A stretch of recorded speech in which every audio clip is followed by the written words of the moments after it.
Welcome to Vintage Mike Tales, Beautiful Souls. Tonight I invite you into a story about love that came when it was least expected. A love that healed what time could not. It's a journey of rediscovery, of learning to trust again, and of finding warmth in a world that once felt cold. So let your heart open as you listen.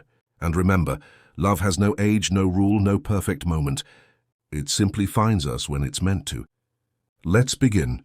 Nicole Carter stirred her coffee absent-mindedly, the steam curling in the early morning light. The streets of Austin were quiet, still wrapped in the soft haze of dawn, and she relished these moments of solitude. 10 years had passed since she had allowed herself to imagine a life with someone else, to trust, to hope. 10 years of living quietly, safely in a world she could control. And then the moving truck appeared. She spotted him before he noticed her, tall, broad-shouldered, careful with each step, as he guided boxes from the truck into the house next door. His hair caught the sunlight, sandy brown and slightly messy, yet somehow perfect in a way that made her chest flutter. Her heart betrayed her usual composure. She hadn't felt this kind of pull in years, not since the memory of him she tried so hard to bury. Nicole found herself lingering by the window, holding her mug as if it were a shield. She watched him stack boxes, run a hand through his hair, paused to glance around the neighborhood, and then unintentionally looked in her direction. Her stomach tightened. She quickly ducked back, heart hammering. How can my heart beat like this, after all I've been through? She thought after Daniel. After him disappearing and leaving me with a wedding gown I never wore. And yet he looked so young, so full of life. Nicole, you're 42. He's probably barely 30. This can't be love at first sight. Her stomach fluttered, a mix of longing and fear. She shook her head, trying to dismiss the thought. Yet she couldn't tear her eyes away. There was something about him, something dangerous, alive and impossible to ignore. Later that evening, she found herself sitting at her desk, pretending to work, but her thoughts kept drifting. Every image of him lingered, the way he moved, the confident tilt of his shoulders, the faint mischievous smile that appeared when he thought no one was watching. She shook her head. He's a stranger, just a man next door. But her imagination, betrayed by her racing pulse, refused to comply. She imagined him walking past her door, the curve of his neck exposed by a slightly undone shirt, the roughness of his hands as he lifted boxes. Her cheeks flushed. What if he looked at me the way I look at him? Her fantasies were dangerous. They made her nights sleepless, her thoughts sticky with longing. And yet she could not resist. She peeked through the blinds, watching him as he carried the last box inside. Her breath caught when he paused on the porch, looking up at the sky, stretching his arms. She knew she was watching, knew it was selfish, but she didn't care. She wanted to see him, to imagine him noticing her. A few days later, there was a soft knock at her door. Nicole froze. Who would come here uninvited? Hello, she called, cautious. The door opened slowly, revealing him, Larry King, wet hair from the afternoon drizzle, clinging to his forehead, piercing blue eyes locking on hers. His smile was easy, unguarded, the kind that made her heart stutter. "Hi, sorry to bother you," he said, voice low and warm. "I'm your new neighbor. Thought I'd introduce myself and maybe check if you've got the power back on. The storm's been rough on this block." Nicole hesitated. "The stranger is speaking to me, smiling at me." Yes, thank you. I think everything's fine." He tilted his head, observing her with curiosity rather than judgment. "Mind if I take a look at the fuse box? Just to be sure nothing's tripped." Nicole nodded slowly. "Sure." Inside, Larry crouched by the fuse box, and Nicole lingered near the doorway, pretending to examine a small bookshelf, but secretly stealing glances. His hands were sure and steady, the muscles in his arms visible as he worked. Every movement pulled her deeper into the dangerous thrill of desire. "You do this often?" she asked, trying for casual. "Fix things." He looked up at her, smirk tugging at his lips. "Sometimes it's satisfying. Makes me feel capable." Nicole smiled faintly. "I get that. I work in cybersecurity. Break things down, fix them before anyone notices. Kind of the same idea. Sounds like you're meticulous," he said, blue eyes catching hers. "Focused, smart, I like that." Her chest tightened. "And you? You're just charming strangers who let you into their homes." He chuckled softly. Maybe, or maybe I like meeting interesting people. Keeps life alive. The electricity hummed back on, bathing the room in warm light. Larry stood, brushing his hands on his jacket. Looks like everything's fine. I'll leave you to it. Nicole's throat went dry. Thanks, Larry. Any time, Nicole. Any time, he said, lingering just long enough to make her pulse race. That night, Nicole couldn't sleep. Her sheets felt too heavy, her mind too alive. She kept picturing him, the curve of his shoulders, the tilt of his jaw, the mischievous sparkle in his eyes. She imagined him walking into her apartment, standing close enough for her to feel the heat radiating off him. Her fantasies were urgent, intoxicating. She imagined the brush of his fingers against hers, the soft pressure of his lips on her neck, the whispered words she had never heard in 10 years. You're wanted. You're desirable. It was dangerous, and she knew it, but she couldn't stop. The next morning there was an envelope slipped under her door. Curiosity and trepidation made her heart hammer as she picked it up. Inside was a poem, handwritten. I've seen the way the sunlight catches your hair, and wondered what it would feel like to hold you there. You linger in my mind, uninvited and wild, a secret I can't resist, a temptation compiled. Nicole's fingers trembled. Her cheeks flushed, her breath caught. He had noticed her, even if he didn't know her life or her pain. He had desire written on paper for her, bold and unabashed. She reread the words 3 times, curling the paper in her hand like a talisman. Her pulse raced. Her fantasies spiraled into the night. Sleepless again, this time fueled by the knowledge that the man next door desired her as urgently as she desired him. The following evening, Nicole found herself peering through the blinds again. Larry was outside arranging a small garden bed in his yard. The way he moved, the careful way he planted each flower, the casual flex of his muscles, made her stomach twist with longing. She imagined his hand brushing hers as they worked side by side, imagined the warmth of his body pressed close to hers. She imagined him whispering her name softly in the dark, tasting her lips, holding her until her body forgot the years of solitude. Her fantasies were vivid, urgent, and impossible to ignore. She wanted to deny them, to convince herself she was being foolish. But every glance, every moment she watched him, made her pulse surge, her skin itch with anticipation. She thought of leaving the window slightly open, hoping he might hear her sigh softly, or feel the presence of her desire in the night air. The thought made her cheeks burn and her heart pound. She was caught in a dangerous game of longing and restraint, knowing she shouldn't but unable to stop. Larry watched Nicole sipping coffee at her portico, the warm glow of her home casting soft shadows across her face. She didn't notice him yet, absorbed in her world, hair cascading over her shoulders, lips slightly parted as she sipped her coffee. His chest tightened, a mixture of longing and awe. God, she's mesmerizing, he thought, leaning back against the doorframe. If I could just hold her, feel her against me. Her warmth, her heartbeat. I'd never let go. I'd memorize every curve, every nuance. Just being near her feels like breathing for the first time in years. He closed his eyes briefly, letting himself imagine it fully. Her in his arms, head resting on his chest, fingers tangling in his hair, the softness of her skin against him.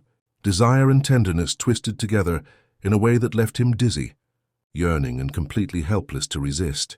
Then one afternoon he appeared at her door again. No introduction this time, just a small folded envelope. For you, he said, blue eyes glinting with mischief. Thought you might like to read it. Nicole took it, fingers brushing his. A spark raced through her. Inside was another poem. I think of you when the world is quiet, and wonder how it would feel to be beside it. You are a fire I can't resist, a temptation I cannot dismiss. Her breath hitched. Desire and longing collided, making her heart race. She looked up at him, unsure how to speak, how to act, how to survive the electricity in the air. He smiled faintly. I'll leave you to it. But I hope you read it tonight. Nicole closed the door, leaning against it, trembling. Desire, fantasy, longing, they twisted together in her chest like a living thing. She slipped the envelope into her drawer, but she knew it wasn't enough. She would dream of him, imagine him pressed close, fantasize about the heat of his hands on her skin. She would be awake all night, heart racing, caught in the pull of a desire she hadn't felt in a decade. Days passed, each one a torment and a delight. Nicole couldn't stop thinking about him, couldn't resist stealing glances through the blinds, imagining the brush of his fingers, the heat of his gaze. Larry left small poems under her door, each one a spark that set her imagination aflame. She fantasized endlessly, replaying moments that hadn't even happened, imagining encounters charged with passion, whispered words, and touches that lingered just long enough to make her ache. And somewhere she knew he fantasized about her too. She could see it in the intensity of his glances, the slight smirk that tugged at his lips, the deliberate way he approached her, leaving poems that were raw, desire-driven and unashamed. Nicole Carter, who had lived 10 years in solitude and caution, had never felt so alive. Her heart raced, her body tingled, and she couldn't deny the dangerous thrill of longing for the stranger next door. For the first time in 10 years, her nights were sleepless, but she didn't mind. She was alive. She was wanted. And she was completely, undeniably, helplessly drawn to Larry King. Nicole stared at the envelope on her kitchen counter, Larry's poem from earlier that morning resting between her fingers. Her pulse was still racing from the words, the intention behind them, the way they made her body hum even now. She tried to focus on her work, lines of code, firewalls, encryption protocols, but her mind kept drifting. To him. To his laugh, his fingers brushing hers when handing her the poem. The sharp blue of his eyes that seemed to see just enough without knowing too much. Her phone buzzed. A message from Larry. Coffee? 3 p.m. just down the street. She hesitated, thumb hovering over the screen. Part of her wanted to run, to retreat into the safety of solitude she had meticulously built over 10 years. Another part, a louder, more impatient part, wanted to say yes, wanted to feel the heat of his attention, the thrill of being wanted, of being desired. She typed back yes. The cafe smelled like roasted coffee beans and vanilla, the kind of warmth that made her feel safe. She arrived early, tucking her hair behind her ear, trying to act calm, normal. But when Larry walked in, her carefully maintained composure faltered instantly. He wore a casual dark shirt, sleeves rolled up to reveal strong forearms, and his jeans hugged him in a way that made her stomach twist. He spotted her immediately, and that mischievous grin tugged at her heart again. "Nicole," he said, voice low and warm as he approached. "You look good, really good." Heat rushed to her cheeks. "Thanks, you look fine too, normal fine." She floundered slightly, trying to sound casual while internally melting. Larry chuckled, the sound rich and warm, and sat across from her. "Normal fine?" he repeated. "I'll take it. But I was hoping for more than fine."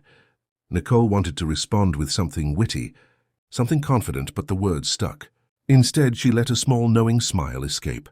"Better than fine?" "Much better," he said, his gaze lingering just long enough to make her heart skip a beat. They ordered coffees and sat in companionable silence for a moment, the hum of the cafe around them. Nicole felt her nerves buzzing, not the nervousness of strangers meeting, but the electricity of desire simmering just beneath polite conversation. "So," Larry said finally, leaning back, "tell me about yourself. Not the cybersecurity genius you write in LinkedIn bios, but the real Nicole Carter. Coffee, books, guilty pleasures, all of it." Nicole hesitated. She wasn't used to sharing herself, never since the betrayal she had survived. But there was something in Larry's gaze, patient and unassuming, that made her want to try. "I like quiet mornings," she started. "Coffee, music, reading. Mostly books no one else has heard of. I don't go out much." "It's easier that way," Larry smiled. "I like that. Quiet mornings. There's honesty in that. And you're not pretending to be anyone else." Nicole's chest tightened. He notices the little things, she thought. "What about you? CEO, hot neighbor, poem-sending stranger. What's your story?" He laughed softly, the kind of laugh that made her stomach flutter. "Nothing glamorous. Grew up in foster care. Learned to fight for everything I wanted.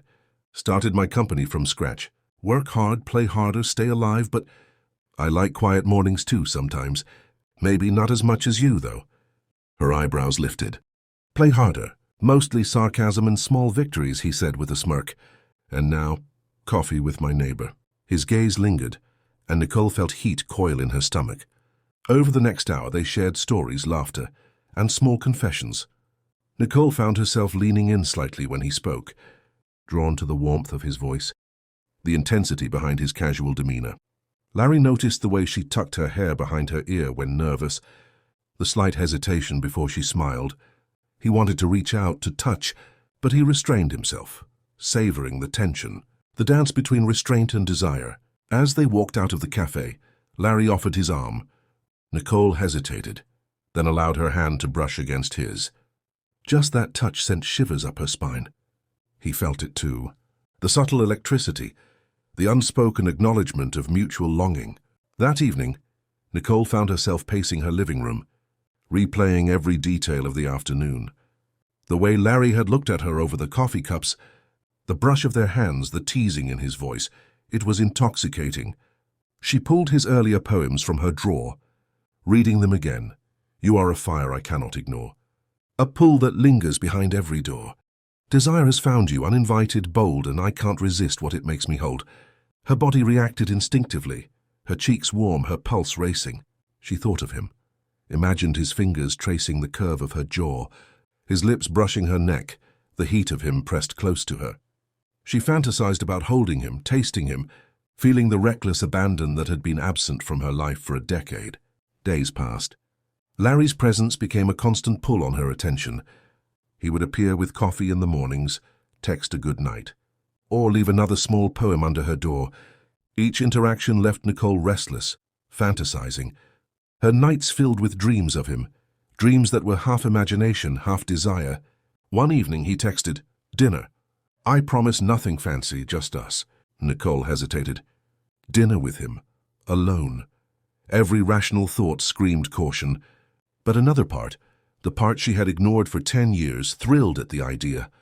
She typed back, yes, the restaurant was small, intimate, with dim lighting and candles flickering at each table. Nicole arrived early, nerves buzzing. She smoothed her dress, took a deep breath and tried to calm the storm inside her. She hadn't realized how desperately she had wanted this, wanted him. Larry arrived a few minutes later, looking effortlessly sharp, his smile catching her off guard. "Nicole," he said softly, stepping close. "You're stunning!" She felt her stomach twist. "Thank you," she murmured, cheeks warm. They were seated at a quiet corner table, and for the first few minutes they simply talked. But beneath the surface, every glance, every brush of the hand across the table was loaded with anticipation. Nicole felt herself drawn to him in ways she hadn't allowed in years. She noticed the curve of his jaw, the warmth in his eyes, the subtle tension in his body. And Larry noticed her. Every small gesture, how she tucked a strand of hair behind her ear, the way her lips curved when she laughed, the faint tremor in her hands, made his desire spike. He imagined her in his arms, tasting her lips, feeling the heat of her body pressed against his. Later, as they walked back toward their street, the night air was cool, carrying the scent of rain. Larry reached out and brushed a lock of hair from her face, his fingers lingering a moment too long. Nicole's pulse skyrocketed. She wanted to lean in, to close the distance between them, but fear and habit restrained her. "You're dangerous," she whispered, more to herself than to him. Larry chuckled softly. "I could say the same about you." His eyes softened, but "I like dangerous." She smiled, heart pounding. "I think you have no idea." He grinned, leaning closer, just short of a kiss. "Maybe I do. Maybe I want to find out." Nicole's breath caught. Every nerve in her body was alive. That night she couldn't sleep. She lay in bed, imagining him, his hands, his lips, the way he looked at her, and the poems he had written fueled fantasies that left her restless and flushed. Desire coiled in her chest, urgent and consuming. Across the street, Larry lay on his bed, body stretched across the crisp white sheets, eyes fixed on the ceiling. The room was quiet, but his mind was anything but. Every thought circled her, the curve of her smile, the way her curls framed her face, the soft warmth of her skin. He imagined her close, pressed against him, her head resting on his chest as his fingers tangled gently in her hair. "I will be hers and she will be mine. God, if only she would let me." The next week, Nicole found herself letting him in, more than just through polite neighborly interactions. She allowed their conversations to linger, let herself touch his arm briefly when laughing, and felt the thrill of his touch lingering long after he left. He noticed her hesitation and vulnerability, but never rushed her, simply persistent, patient, and deeply attentive. They shared small confessions. Larry mentioned his childhood in foster homes.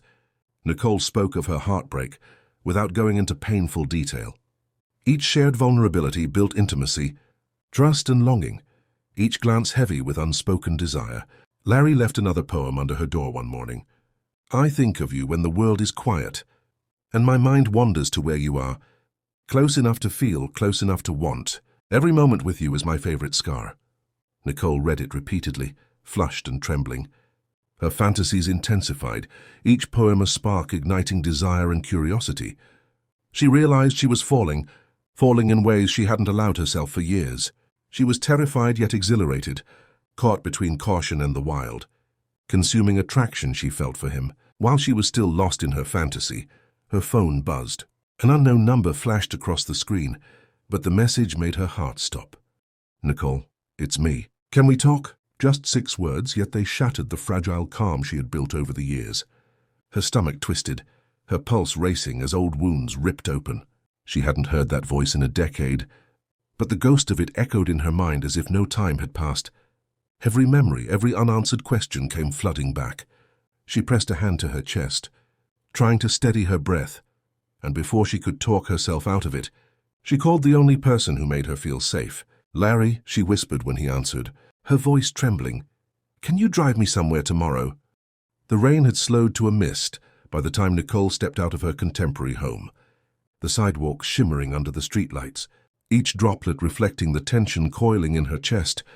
She gripped her phone, staring at Larry's last message. I'll wait outside. Take your time. I'm not going anywhere. Her rational mind screamed at her not to go, not to put herself through this again. But the other part, the part that had lain dormant for 10 years, whispered that she couldn't live in fear forever, that she had a choice now. Nicole drew in a shaky breath and stepped into the drizzle. Larry was leaning casually against his car, hair damp from the rain, eyes fixed on her the moment she emerged. When he saw her, he smiled softly, a mix of warmth and desire that made her heart stutter. Nicole, he said, his voice low, are you okay? She shook her head, almost laughing at how fragile her voice sounded. I'm not sure I am, but I think I need to do this. Larry straightened and held the car door open. Then let's go. They drove in silence for a few blocks before pulling up to a quiet cafe, tucked away from the city noise. Nicole's pulse raced as they entered. She was about to confront a past she had buried for a decade. Daniel was already there, standing stiffly at a corner table, hands stuffed in his pockets. His gaze lifted, lingering on her for a moment too long, and Nicole's chest tightened.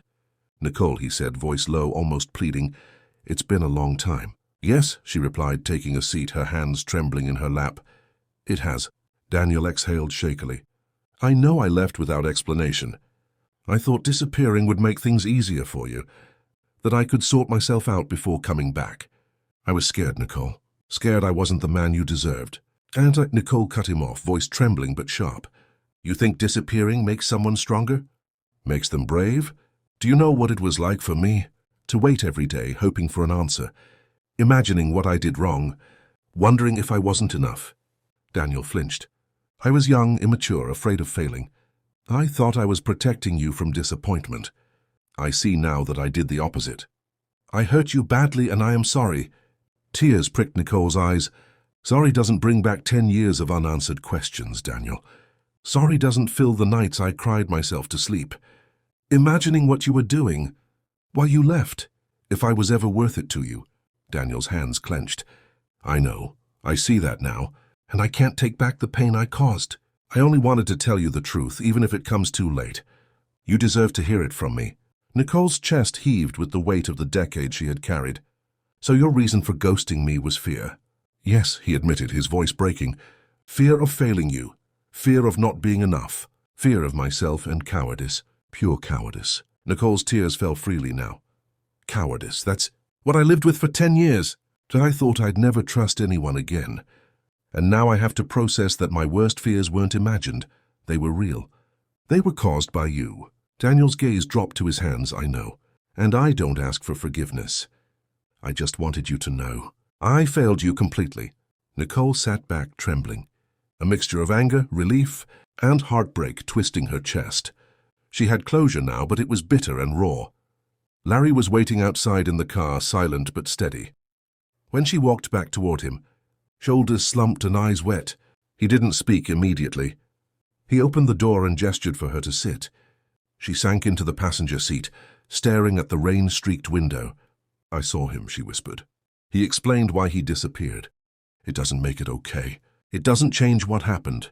Larry took her hand, holding it like it was the most precious thing he'd ever touched.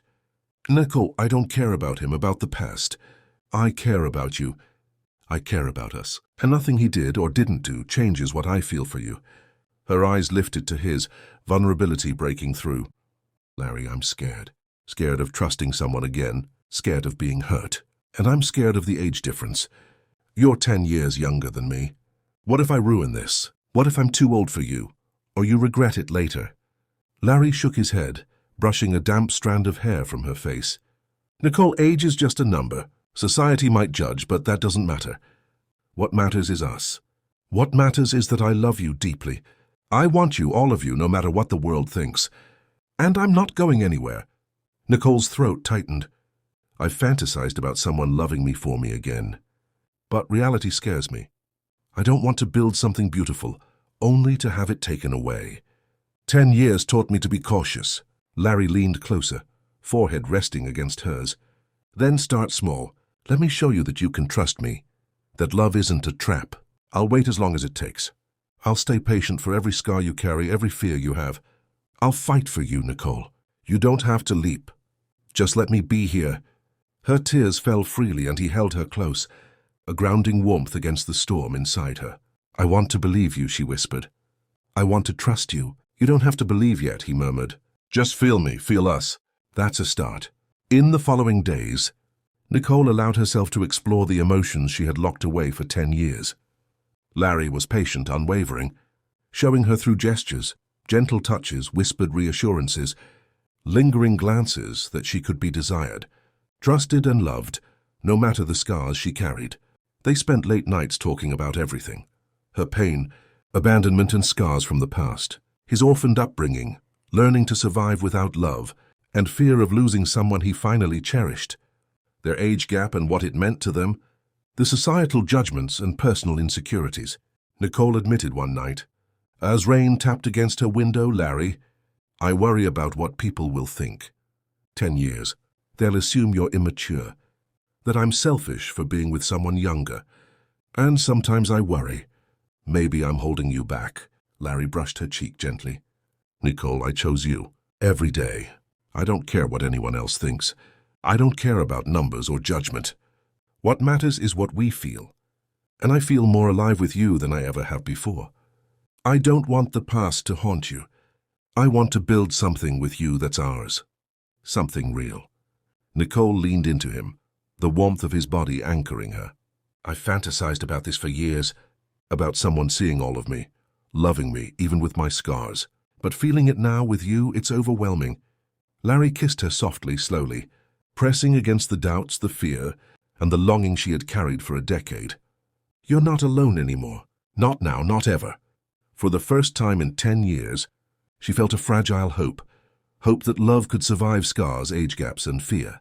Desire was no longer just fleeting longing. It was intertwined with trust and emotional connection, the fantasy now tangible and real.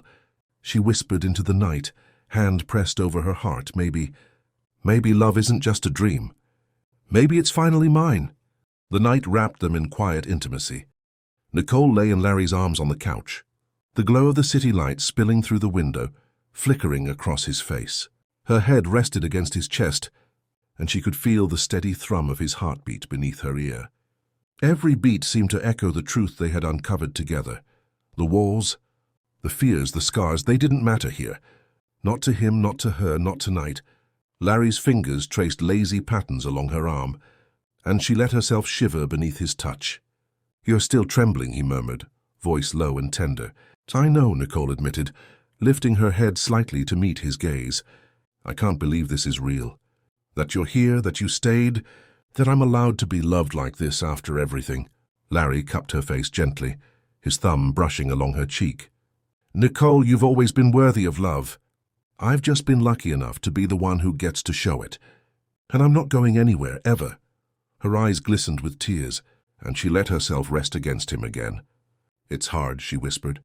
"I've lived so long thinking maybe I wasn't enough, that love would always leave me." Larry pressed his lips to her forehead. "I know," he said softly, "I know. But you're not alone anymore, not ever. And I'll spend the rest of my life proving that to you." Nicole lifted her gaze, studying him, her heart swelling with something she hadn't allowed herself to feel in years: hope. "I want to believe that," she said quietly, voice trembling. "But what if I can't? What if I fail?" "You won't," he said firmly, brushing her hair back from her face. "You could never fail us. We'll face everything together, the fears, the doubts, the world outside. None of it matters if we have each other." She swallowed hard, her pulse racing. "Larry, I've fantasized about this for years. Someone wanting me, loving me, like I've always wanted. But reality scares me. You're 10 years younger than me. What if I'm too old for you?" Larry's blue eyes softened, holding her with unwavering intensity.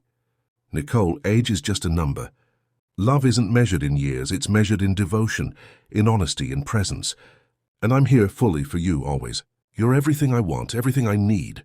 She exhaled, leaning into him, letting herself finally feel the warmth, the desire and the safety he offered. For 10 years she had lived in fear. Now she felt a fragile yet unshakable freedom. 6 months later, Larry guided her to the lake, the sky glowing softly as a quiet sunset unfolded around them. The air was warm, scented with jasmine and the faint hint of rain on the breeze. Candles flickered along the path, creating a soft glow. Nicole's breath caught in her throat when she saw him, dressed simply, holding a small bouquet of wildflowers. "I've been planning this for weeks," he said, offering her a nervous smile. "I wanted everything to feel perfect, just you and me." Nicole's chest tightened. "Larry, you've already given me perfection just by being here." He knelt before her, pulling a small velvet box from his pocket. His hands trembled slightly. "Nicole Carter, I've loved you through every fear, every scar, every sleepless night you thought no one cared. I want to spend the rest of my life showing you that love can be safe, passionate and enduring. Will you marry me?" Nicole's hands flew to her mouth, tears spilling freely. "Yes, yes, Larry, 1,000 times yes." He slipped the simple, elegant diamond ring onto her finger, his lips pressing to hers in a kiss full of longing, devotion, and relief. "All of you, every part of you is mine forever." Nicole clung to him, the world dissolving around them. After a decade of fear, heartbreak, and uncertainty, she finally allowed herself to surrender to desire and love without reservation. Weeks later, the wedding day arrived in soft golden sunlight.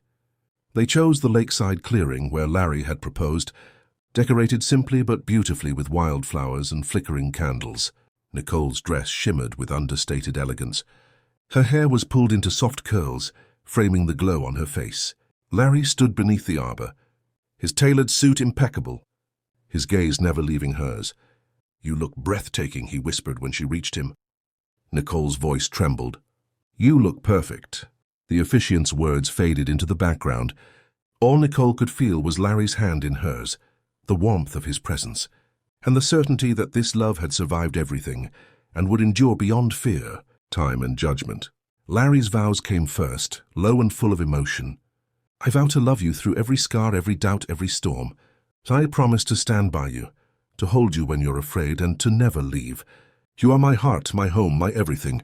I choose you every day, and I will always choose you." Nicole's voice broke as she responded. "I vow to trust you, to love you, to let you in fully. I will celebrate your joys, hold you in sorrows, and build a life with you that is ours alone. You've shown me that love can be safe, that desire can exist with trust. I am yours." When they kissed as husband and wife, it was not just passion, it was the culmination of years of longing, pain, and vulnerability. The world around them ceased to exist. 2 years later, their home was alive with laughter, cries, and tiny feet. Nicole cradled one of their triplets, a daughter with Larry's piercing blue eyes, while he held another, whispering silly rhymes that made her giggle. Their third child, quiet and soft, nestled against Nicole's chest. Larry leaned against the doorway, eyes filled with awe. "I can't believe this is real," he murmured. Nicole, exhausted but glowing, smiled. "It's real, us, our family, our love. everything we dreamed of and more. He crossed the room and pressed his forehead to hers. You made me brave enough to believe in love, Nicole. You made me brave enough to love fully. And now this, he said, gesturing to the children. This is everything I ever wanted. Nicole's voice trembled. You deserve this, Larry. You fought for us, for me, for our love. And now we have it, together. He kissed her deeply, a kiss that spoke of protection, passion, and unwavering commitment. Everything and more, he whispered. And in the quiet of their home, with laughter, love, and the soft rhythm of their children breathing, Nicole finally felt complete. The scars of the past had shaped her, but they did not define her. Larry had given her something she had only dared to dream of for 10 years. A love that was safe, passionate, and enduring. Under the stars of Austin, they held each other, surrounded by the life they had fought so hard to create, finally knowing that this love, raw, real, and unwavering, would last forever. And so two hearts once lost in time and fear found love. A gentle reminder that love doesn't always arrive when we're ready. Sometimes it walks in quietly, rewrites our fears, and shows us we were never too broken, never too old to begin again. Thank you, lovelies, for listening. Until next time, may love always find you even when you least expect it. Vintage Mike Tales.